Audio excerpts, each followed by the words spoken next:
Senator Marty. Thank you, Mr. President. I want to thank Senator Port for bringing this bill forward in such a thorough and thoughtful manner, where she's taken, as she told us earlier, how many hours she spent listening and discussing and accepting amendments and making changes to address the concerns that are out there. And that's really important because we all know there are many challenges, and I think there are risks of cannabis use, as there are for alcohol, which has killed a lot more people. You don't overdose on cannabis, but alcohol and other drugs, they've been far more deadly, far more harmful. And making it a crime, prohibition as we've done here for so many decades, it just hasn't worked. People are using it. Many for medical purposes, others for recreational purposes. You can like it or not like it, but it's a reality. And the reality is also that any harm that might be done by legalization is far, far outweighed by the harm that was caused by the racism behind this war on drugs.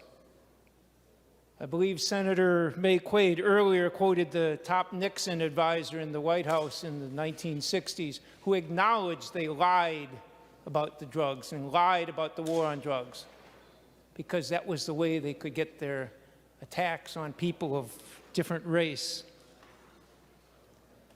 The shamefulness of that and the harm it's done for so many decades is one of the things I like about this bill. As my seatmate said, it's righting past wrongs and being able to expunge the records of people whose lives were destroyed.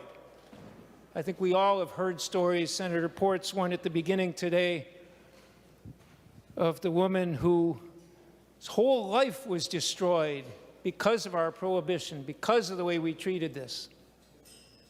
Her whole life was changed because of this. That alone should give us reason to change this.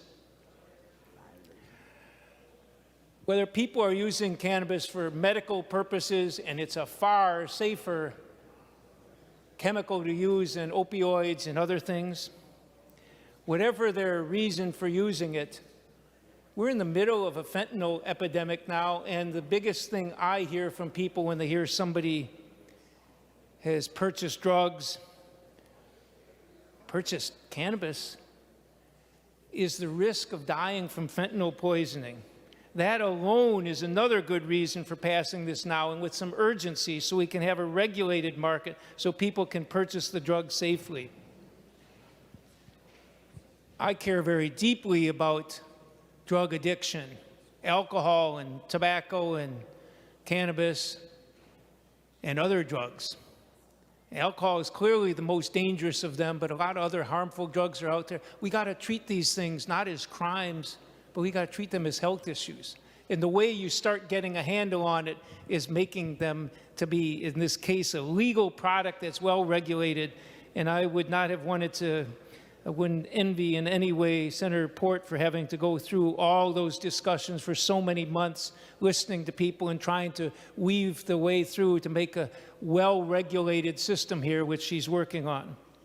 I'm honored to be able to support this bill today.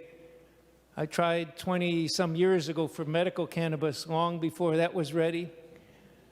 This is something we need to do, and we need to do it now. We should have done it long ago, but we got to do it right, and Senator Port's bill does that.